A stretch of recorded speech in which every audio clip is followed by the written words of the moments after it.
कौवा और कोयल दोनों बोल, शांति रखो। कौवा और कोयल दोनों बोल। कौवा तुमसे कुछ बोला क्या? नहीं। कौवा तुमसे अपशब्द बोला, कौवा आपको ताने दिया, कौवा आपको गाली दिया, कौवा आपको आड़ा टेढ़ा बोला? कौवा यदि आपको अपशब्द बोला हो तो बताओ। कौवा किसी का बुरा नहीं करा तो भी कौवा बुरा की बुराई है। कितने लोग हैं जो कौवे को पालते हैं? बोलो रे हापुड़ वाले, कौवा पालते हो क्या? नहीं। कोई हमसे पूछे तो हम भी कह देंगे कौवा क्या पालना। कौवा किसी का बुरा नहीं करा तो भी कौवा बुरा की बुराई है। और कोयल किसी का भला नहीं करी है। कोयल ने किसी को 2 रोटी लाकर नहीं दी, कोयल ने कभी किसी के लिए अच्छा नहीं करा, कोयल कभी तुम्हारे दरवाजे पर आकर अच्छा नहीं करी, कोयल ने तुम्हारे घर में झाड़ू पोछा नहीं लगाया, कोयल ने तुम्हारे लिए पानी नहीं भरा, कोयल ने तुम्हारे लिए कोई अच्छा काम नहीं करा, तो भी कोयल लोगों को अच्छी लगती है। कौवा बुरा लग रहा है, कोयल अच्छी लग रही है। कारण क्या? कौवे ने तुम्हारा बुरा नहीं करा तो भी वो बुरा है, कोयल ने तुम्हारा अच्छा नहीं करा तो भी वो अच्छी है। उसका केवल एक कारण है, केवल एक कारण, वो है कौवे की वाणी और वो है कोयल की वाणी। कौवा जो बोलता है वो लोगों को अच्छा नहीं लगता और कोयल जो बोलती है वो लोगों को अच्छी लगती है। कोयल जो बोलती है वो दुनिया के लोगों को श्रेष्ठ लगता है। कोयल जो बोलती है वो दुनिया के लोगों को अच्छा लगता है। शिव महापुराण की कथा कहती है, भगवान शंकर का चरित्र कहता है कि जिंदगी में, जीवन में बहुत सारे मोड़ आएंगे, बहुत तकलीफें भी आएंगी, बहुत दुख भी आएगा, बहुत परेशानियां भी आएंगी, सुख का दिन भी आएगा, दुख का दिन भी आएगा। संपूर्ण जीवन में कहीं ना कहीं कष्ट, कहीं ना कहीं परेशानियां, कहीं ना कहीं तकलीफें, कहीं ना कहीं दुख, ये चलता रहेगा। पर शिव महापुराण की कथा कहती है, जीवन में कितना भी कष्ट हो, दुनिया में कितना भी दुख तुम्हारे जीवन में आए, पर एक बात याद रखना कि कौवे जैसी वाणी मत बोलना, कोयल जैसी वाणी बोलते रहना तो तुम्हारी जिंदगी सफल हो जाए। अपने घर में निकाल सकते हो जितना अच्छा जीवन अपने आनंद में घर में निकाल सकते हो, उतना निकालने का प्रयास।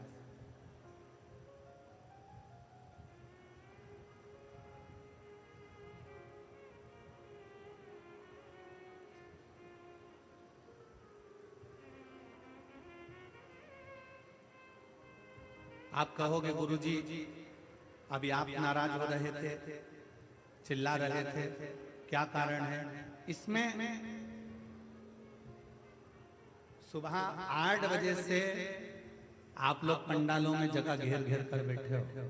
सुबह 8 बजे से धूप चला रही है, पानी की बोतल भरने के लिए भी आप बाहर नहीं निकलते हो, अपने साथ बच्चों के लिए पानी बिस्कुट लेकर चलते हो। और उस बीच में भी अगर आप दोपहर में 2 बजे तक इंतजार करते हो कथा का और 5 बजे तक एक जैसे बैठे रहते हो और इतनी दूर दूर से 200-500 रुपए खर्च कर ऑटो का, गाड़ी का किराया लगाकर यहाँ तक पहुँचते हो, और अगर माइक के द्वारा अगर आपको कथा नहीं मिले तो उसमें दिल हमारा दुखता है। आपको श्रेष्ठ ना मिले तो हमारा मन,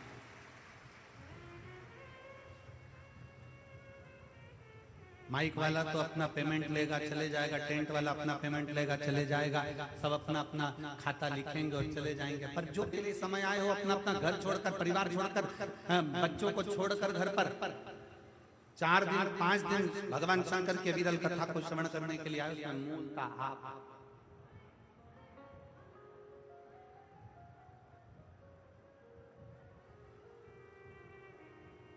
वो तो ये हापुड़ नगर के सभी श्रोता भाई बहन, हापुड़ नगर का एक एक बच्चा और हापुड़ नगर का एक एक बच्चे से लेकर बूढ़ा से बूढ़ा व्यक्ति, चाहे वो मीडिया हो, सोशल मीडिया हो, पत्रकार बंधु हो, प्रशासन हो, अगर ये खड़ी नहीं होती तो हमको लगता है कि 5 दिन की कथा भी पूरी नहीं होती।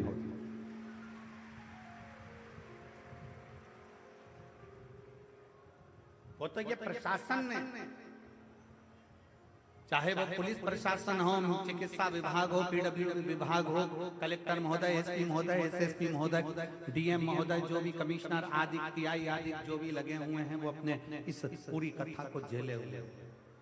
और मैं आज शर्मा परिवार को, शिवा टूरिस्ट ढाबे को, उसके ओनर को धन्यवाद देना चाहूंगा कि आप इस कथा के बीच में आकर आपने इस कथा को झेलने का प्रयास किया, उसके लिए साधुता है, साधुता है।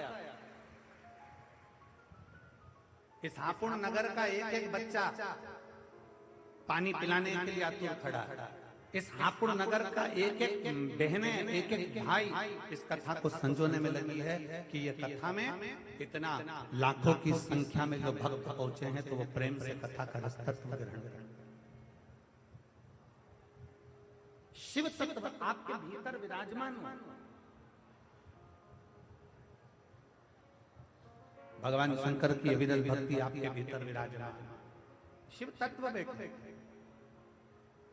कौआ कभी किसी का बुरा नहीं करता तो भी कौआ बुरा है, और कोयल किसी का भला नहीं करती तो भी कोयल अच्छी है।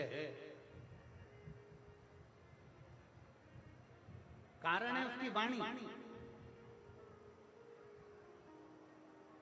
कितना भी सुख का समय आ जाए, कितना भी दुख का समय आ जाए, कितनी भी संपदा का समय आ जाए, चाहे कितना भी तकलीफ का समय आ जाए, आप अपनी वाणी पर संयम रखिए, अपनी वाणी से मिठासता दीजिए, आप अपनी वाणी से श्रेष्ठता दीजिए।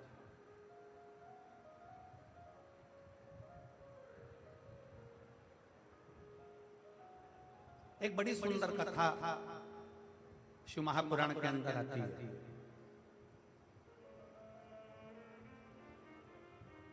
भगवान देवाधिदेव महादेव माता पार्वती को नंदी पर बिठाकर उनके मायके लेकर जा रहे हैं,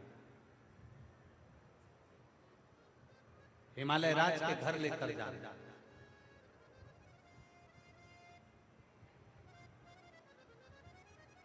माता पार्वती जी नंदी पर विराजमान है। भगवान शंकर माता पार्वती को लेकर जा रहे हैं।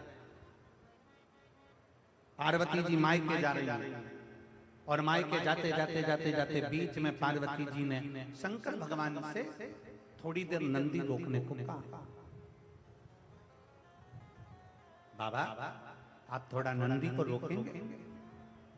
बाबा आप थोड़ा नंदी को रोकेंगे?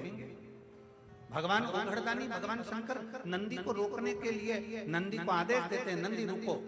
नंदी रुक जाता है। प्रभु आज्ञा। भगवान नंदी से कहते हैं मुझे तो नहीं मालूम कि क्या आज्ञा है, परंतु माता पार्वती जी कुछ कहना चाहती है। पार्वती मैया नंदी से नीचे उतरी। भगवान ओघड़दानी, भगवान शंकर भी नंदी से नीचे उतर गए। पार्वती जी भगवान देवाधिदेव महादेव का हाथ पकड़कर एक वट वृक्ष की छांव में लेकर चले। एक वट वृक्ष की छांव। शिव महापुराण की कथा कहती है, जिंदगी में कितना भी दुख आकर खड़ा हो जाए, कितनी भी तकलीफ आकर खड़ी हो जाए, कितना भी कष्ट आकर खड़ा हो जाए, आप कर्जे में लगा लूम भी हो जाओ, कितना भी जिंदगी में कर्जा बढ़ जाए, शिव महापुराण की कथा कहती है, पर अपनी हिम्मत मत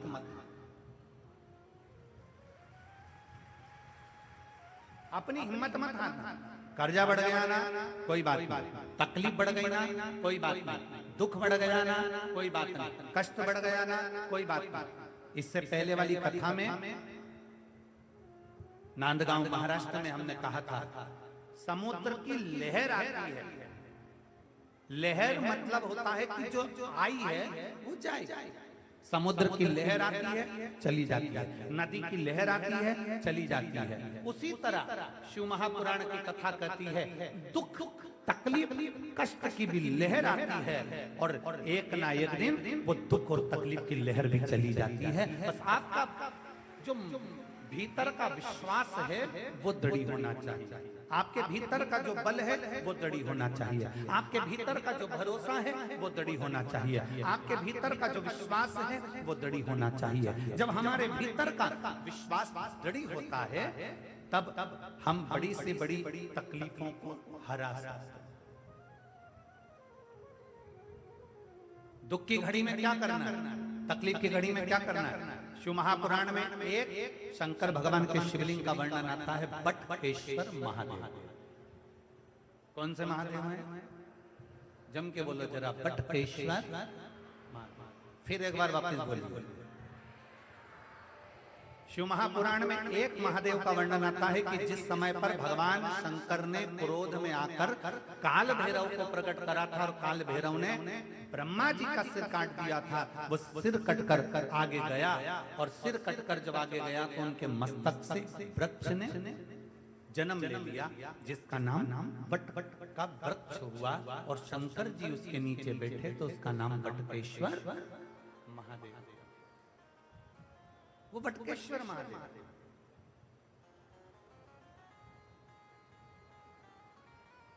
कभी अगर मौका लग जाए और कोई आपसे कह दे कि बहुत कर्जे में लगा लुम हो गए, बहुत तकलीफ में पड़ गए, बहुत कष्ट में पड़ गए, प्रयास करना।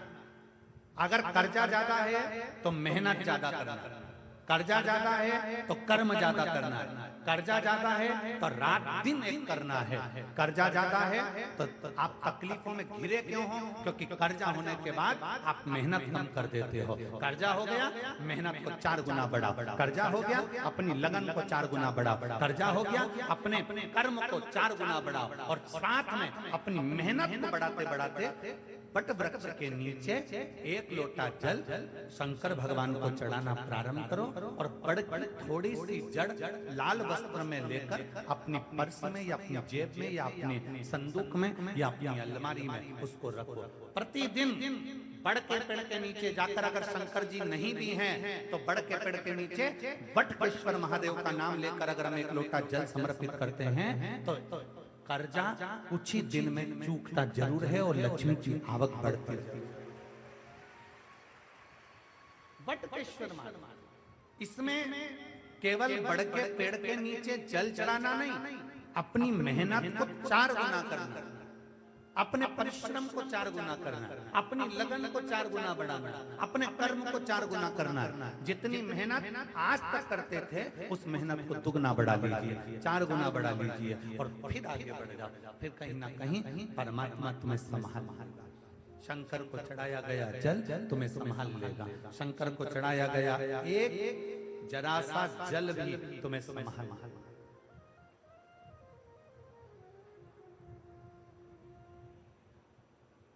शिव का नाम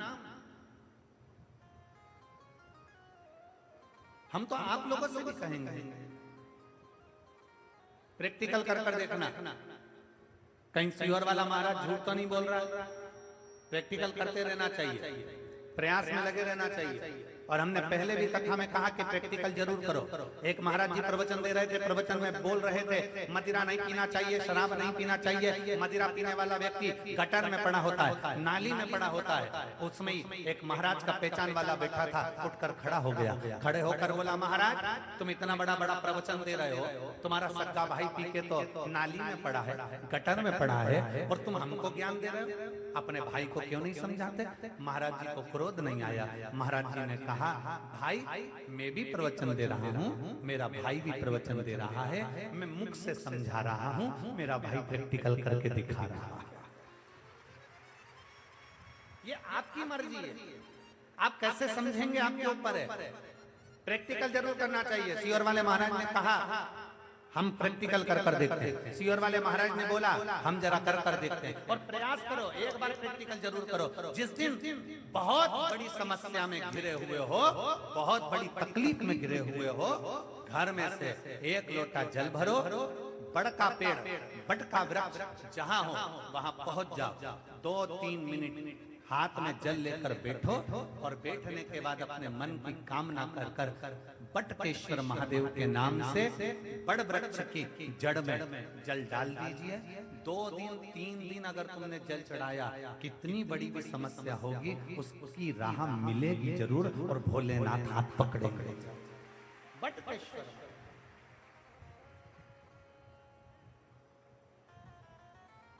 और तेरे बिना प्रभु तेरी कृपा बिना न हिले एक भी अणु, लेते हैं श्वास तेरी कृपा से तनो तनो। कुछ संभाल ले, आप उस पर आश्रित हो जाइए, आप उस पर समर्पित हो जाइए, आप उसका गुणगान करिए, आप उसका भजन करिए, आप उसका मंत्र जाप करिए, आप उसका नाम जाप करिए, समाज।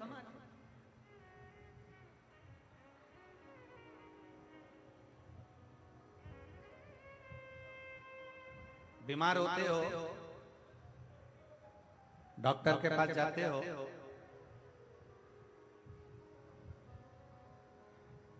डॉक्टर आपसे कह देगा तुम्हें बड़ी बीमारी हो गई है, शरीर में कष्ट है, दवाई से ठीक होना है कि ऑपरेशन कराना। डॉक्टर पूछेगा, डॉक्टर बोलेगा आपको दवाई से ठीक होना है कि ऑपरेशन कराना है।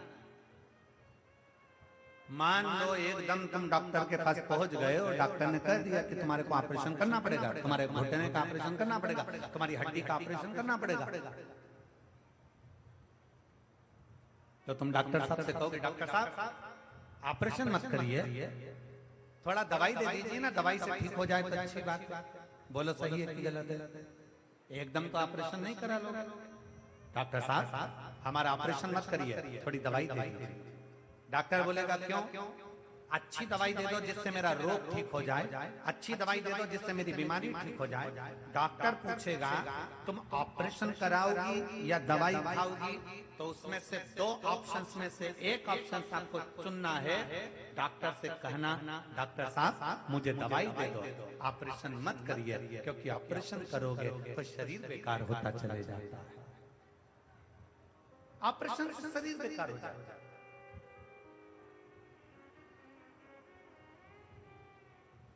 डॉक्टर ने कहा मैं दवाई दे रहा हूं, ऑपरेशन की जरूरत नहीं पड़ेगी, पर इतना याद रखना इस दवाई को 3 टाइम खाना, सुबह, दोपहर और जम के बोलो जरा शाम। ये दवाई 3 टाइम खाने की है।